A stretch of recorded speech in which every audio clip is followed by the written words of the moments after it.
Assalamu alaikum, everyone, and welcome. This is Integrated Literature, and in this episode, I will be talking about queer theory in literature. Queer theory in literature is under a combined area of what is called gay and lesbian studies. It is used to designate the theoretical and critical writings about all modes of variance, ranging from cross-dressing, bisexuality, transsexuality, and so on, from society's normative models, variance from society's normal models of sexual identity, sexual orientation, and sexual activities. Gender studies include feminist studies of gender, gay and lesbian criticism, and also queer theory. They are all under gender studies. So these fields often overlap. It is interdisciplinary in both roots and methods. LGBT studies designates a huge area of concern, e.g., medical ethics, international law, civil rights, history, and even religion. While LGBT theory, that one is LGBT studies, and this is LGBT theory. So LGBT theory suggests an emphasis on literary, cultural, and philosophical matters. Queer theory involves differences between lesbian and gay theory and two major strands within lesbian theory itself. And these two strands are lesbian feminism and lesbian thinking. Lesbian feminism emerged from within feminism in the 1980s, whereas lesbian thinking broke away from feminism and made a new allegiance, in particular with gay men rather than with women. So this area of queer theory, its emergence, it followed the liberation movements in America, like the African American and feminist liberation in the 1960s and 70s. Famously, the Stonewall riots in 1969 by gay rights movement in America. What happened was in a bar called Stonewall Inn Bar, the gays responded to police brutality by fighting back. So this event marked the turning point when gay men and women renounced their victim status and stood up. So Western cultural ideas about sexuality include sciences, religion, politics, and economics. Examples of sexuality defined by politics and economics occur when nations or other social organizations worry about population control. So this brings about things like abortions. Abortion is also part of sexuality. It's part of the third wave feminism. So it wasn't until 1974 that homosexuality was officially removed from the American Psychiatric Association's list of psychological disorders. This treatment of homosexuals actually included aversion therapy, electric shock, and even lobotomies, because they believe that it's a psychological disorder to be gay or to be lesbian. So it wasn't until 1990 that the 1952 immigration policy that was restricting homosexual immigration into the US was lifted. The reality of AIDS became part of gay sensibility in the late 1980s. It affected the way gay men see the world, to know that the government was actually reticent or reluctant to fund AIDS research until the disease became a threat to normal citizens or to heterosexuals. Through the 1970s, gay and lesbian movement were separatist. They were separate. Gays often thought of themselves as typically male, while lesbians align themselves with the feminist movement because they characterized the gay movement as sharing anti-female attitudes of the patriarchal culture of that time. There has been a growing recognition and adoption of the term queer, whereby these two movements share a history as a suppressed minority and they possessed common political and social aims. So gay and lesbian movement, gay and lesbian studies are both using the term queer to refer to gay men, gay and lesbians. So, just as women's studies establish the importance of gender as a fundamental category, lesbian and gay studies aim to establish, aim to establish the centrality of sexuality. What is sexuality? Okay, while women's studies was focusing on gender, gay studies was focusing on sexuality. So gender studies had its roots partly in feminist theory until the 1980s, when lesbian critics such as Zimmerman attacked the feminist assumption that there was some essential female identity underlying sexuality.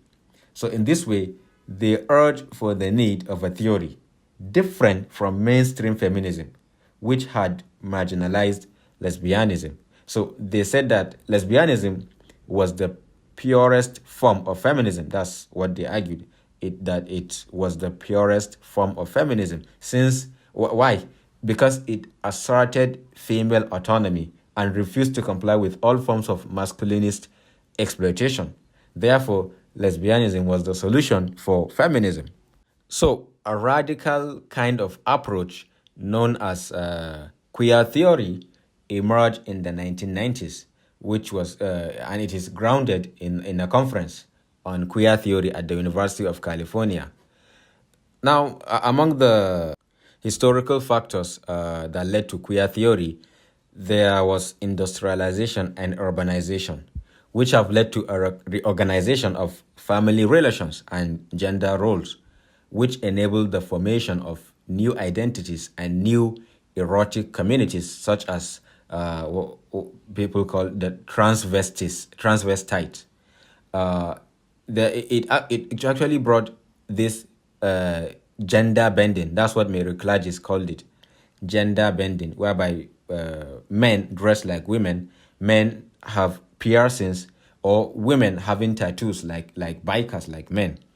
In the 1970s, researchers assumed that there was a fixed identity as a gay man or a lesbian that has remained stable throughout history. Therefore, an attempt was and is made to identify and reclaim the works of non-heterosexual writers from Plato down to the present, from Plato, Walt Whitman, Oscar Wilde, James Baldwin, Sappho of Lesbos, and Virginia Woolf. In fact, sometimes including Shakespeare, who represented some homoerotic subject matters in his works. So this is so much of etymology of the queer theory. We've looked at the historical factor of the theory. Now we are going to move into the main concerns of the theory of queer theory. I've drawn up about four topics as the main concerns: anti-essentialism, lesbian continuum, performative or performance or performativity, and then what I call reverse essentialism. So these are the four main concerns that we're going to look at in this theory before we move into the poetics of the theory. Anti-essentialism is the distinction between sex and gender. Humanist scholars argue that these core aspects of identity are considered to be essences, thus gender and sexuality, that things that are unchangeable and unchanging. They are not changeable and they don't change. Things that make you who you are under all circumstances, no matter what happens to you. So the essential self in the face of threat can withstand all explosions, all chaos, riots, and the rest in the outside world, or be wiped out. But it cannot be changed, and it will not change, or to become fluid. Queer theory is imbued or infused or installed with anti-essentialist assumptions. You just remember, essentialist assumptions are assumptions that said that things are unchangeable. Nature cannot be changed, A man is always a man, a woman is always a woman. So queer theory is infused with a lot of anti-essentialist assumptions of post-structuralism. They borrowed a lot of ideas from post-structuralism, especially the idea of undermining of any fixed sexual identity, viewing identity as a subject position created by cultural and ideological codes. So this idea of selfhood becomes subjecthood. The idea of man becomes more like a word. A man is just a word, it's not an identity. That's what they mean by selfhood becoming subjecthood. So the idea that subjects are the product of signs or signifiers. Subjects are like signifiers, but they have more play of meaning. They have multiple meanings. They have more multiplicity of meaning. Yeah. So queer theory has sometimes been put in the category of third wave feminism because of its interest in essentialist versus social constructionist theories versus social theories that the earlier movements had explored, earlier movement like feminism and other earlier movements. A number of queer theorists adopted the deconstructive mode of dismantling the key binary oppositions. Deconstruction deals with binary opposition. So queer theorists adopted this deconstructive mode of dismantling binary oppositions of Western culture, such as male, female, heterosexual, homosexual, natural, unnatural, in which the first category is assigned privilege according to Western culture. The first category is assigned privilege and centrality, like male, female. The male is assigned privilege. Heterosexual, homosexual. Heterosexual is assigned privilege. So the queer theorists adopted deconstruction in order to dismantle these binary oppositions. So these binaries are not absolute. That's what queer theorists argue, that they are not absolute, they are not permanent, because they cannot be understood without one another. And they are not stable because they can be reversed. Yes, like grammar, language, literature, criticism. One cannot exist without the other. Without language, there won't be rules of language. And without the rules of language, language wouldn't make sense. So they argue that these categories are not stable, they are not absolute, they can be reversed because they depend on each other. Gail Rubin, another queer theorist, originated the expression sex and gender system, whereby she saw sex as itself a social product because it covers gender identity, fantasy, and notions of childhood. Michel Foucault, in his famous book, History of Sexuality, Volume 1, he claimed that while there had long been a social category of sodomy as a transgressive human act, the homosexual as a special category of human subject was a construction by the medical and legal discourse that developed in the later part of the 19th century. So our culture tends to define sexuality in two ways: in terms of animal instincts, of behaviors programmed by our hormones or by seasonal cycles over which we are powerless, and in terms of moral and ethical choices that are coded moral, that are seen as moral or immoral, over which we are supposed to have full control. So according to our culture, this is what defines sexuality.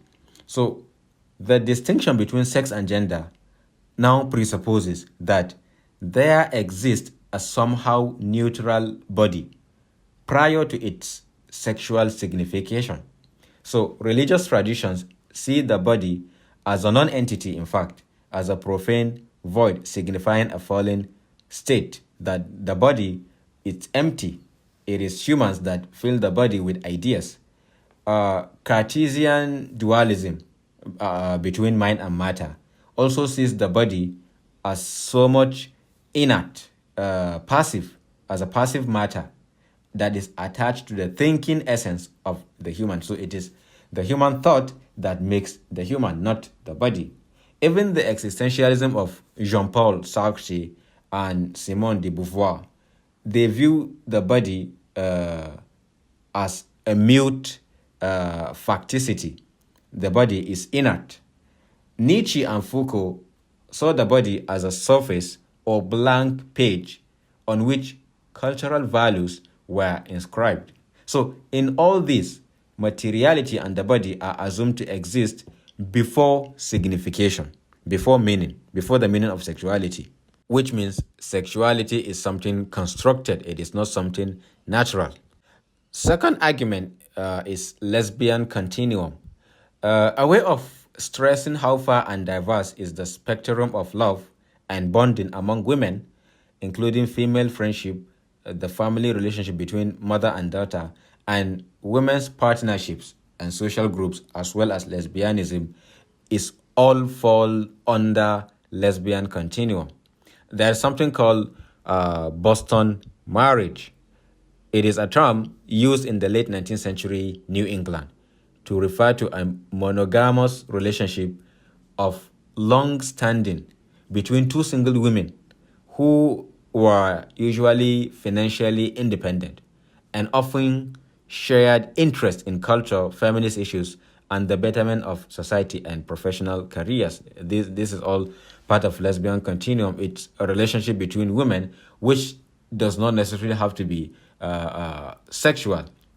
Then there is something called homoerotic.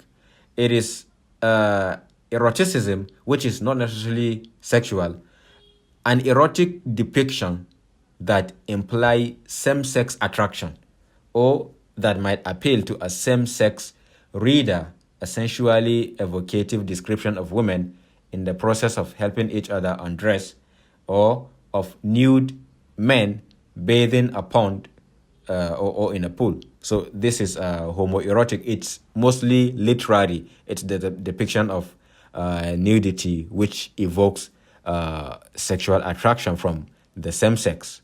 For instance, a woman reading about a lesbian act become sexually evocative. This is an example of homoerotic. Another important queer theorist under this lesbian continuum is Eve Kosofsky Sedgwick. She argued that all human culture is structured by what she called drama of gender difference. So she introduced the term homosocial as denoting social bonds between persons of the same sex through heterosexual ethos or ethics. Sedgwick's point concerns the way subject identity is a complex mixture of chosen allegiance or social position or professional roles rather than a fixed inner essence. So for her, identity is something chosen, is a social position, is a professional role. It is not something that is fixed and inner that is fixed in our inner essences. The third argument is performative. This is where Judith Butler comes in a lot. Butler argued that, or asserted that, what we call gender is not an inherent fact or attribute of human nature, but simply a performance, a form of what she calls drag, a cultural performance composed of signifying gestures. What is drag? Drag is the practice of dressing in women's clothing by men. So that is why we have drag queens who are men. Drag queens are usually gay men. They are usually gays who dress in drag on a regular basis or who do it professionally. Sometimes there are drag kings, women who dress like men. It's all in the culture of drag. There's also something called camp. Camp is a form of expression characterized by irreverence, artifice, exaggeration, and theatricality. It is ironic, witty, and humorous, and it often involves a blurring or crossing of gender lines, and it is usually subversive. It subverts the roles of men and women. Maybe a woman would act as a husband, or a man acting as a wife. It's usually subversive. So Butler argued that there is no essence of gender.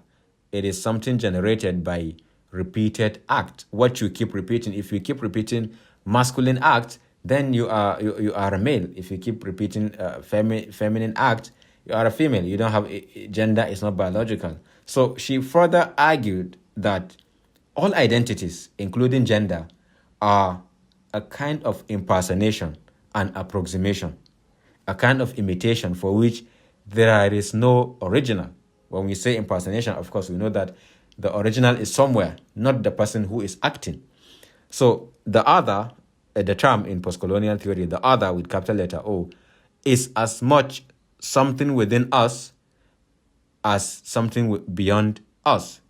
So basic psychology shows us that what is identified as the external other is usually part of the self, which is rejected and hence projected outwards. This is basic psychology. So she continued arguing that it is cultural norms that maintain the boundaries of the body, which is not a being, but a surface. The body is just a surface. It's not a being. It's not alive.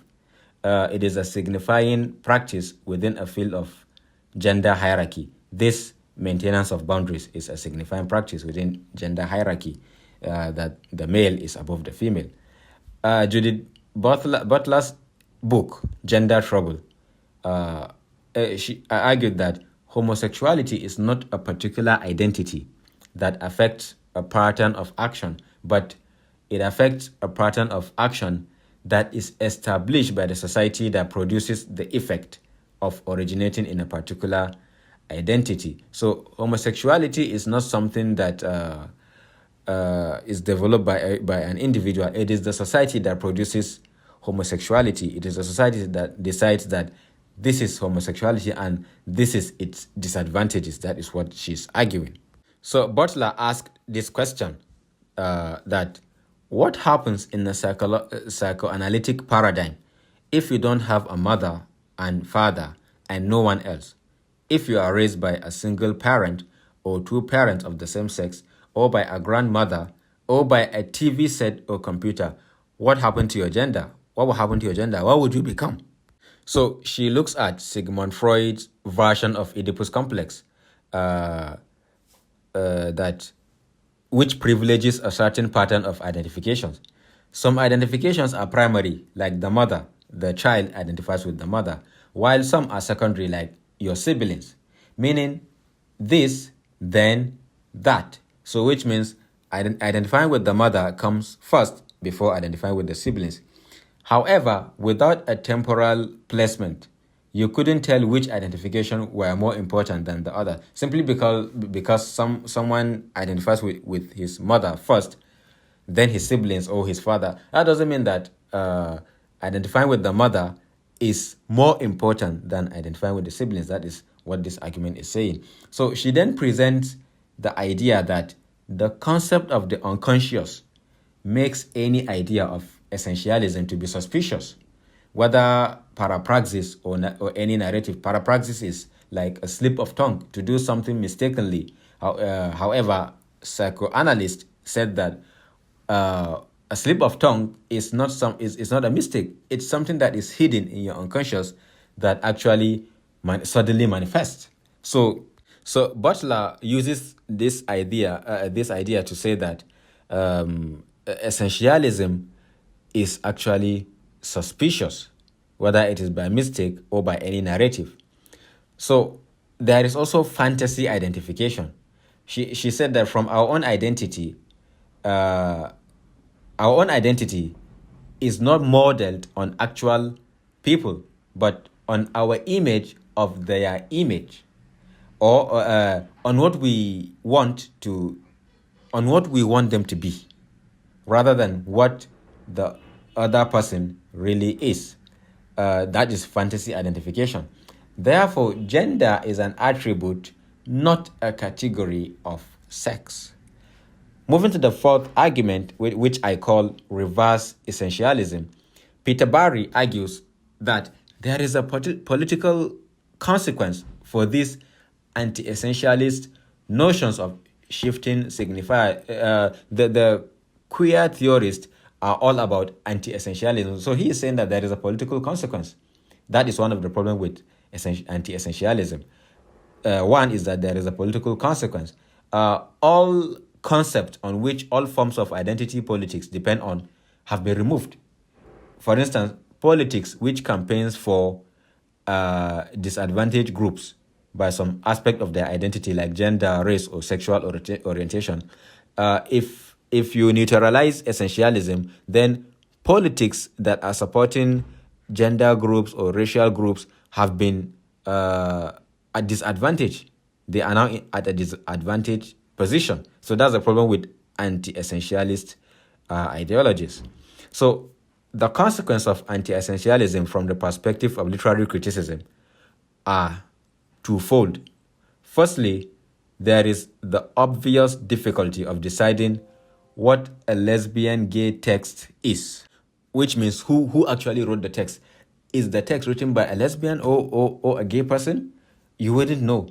That's the first problem. Secondly, there is the tendency to devalue realism, since it tends to rely upon notions of fixed identities, that's realism, and stable points of view. But anti-essentialism is not about that. Lesbians, even if they are closeted, they hide their identity and they pose as heterosexuals, have experienced the gender oppression that all women or straight or gay have experienced while hiding their identity. Also, while they are hiding their identity, gay men have had the opportunity to enjoy the patriarchal privileges extended to straight men. So it's like reversing back to feminism. So for lesbians to hide their identity, they are suffering the oppression of women, whereas they are not aligning themselves with a complete woman. Lois Tyson asked this question: what constitutes sex?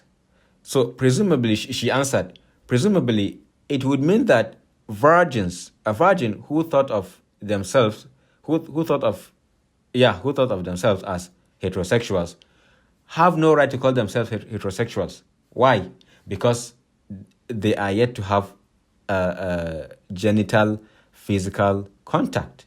So unless and until they had genital sex with men, they shouldn't call themselves heterosexuals. So if what she means is that if they become this virgin by women like them, then they shouldn't call themselves heterosexuals. They are now lesbians, something like that. In Mexican and South American cultures, the mere fact of sexual activity with another male does not indicate that a man is homosexual for them. They say that a man remains a macho. A macho means real man. And that man can have sex with both men and women and not be considered homosexual. So for them, in their culture, what makes a man a real man is if he's able to have sex with both men and women. So if a man has sex with a man, he is not a homosexual, he is a complete man. So you see, this is a problem of anti-essentialism. The point is that attitude toward homosexuality, like attitude toward sexuality in general, differ widely from one place to another and from one historical period to another. There's something called Butch fame, Butchfemme. Butch femme are couples who resemble normal couples or heterosexual couples in terms of clothing, grooming, and personal style.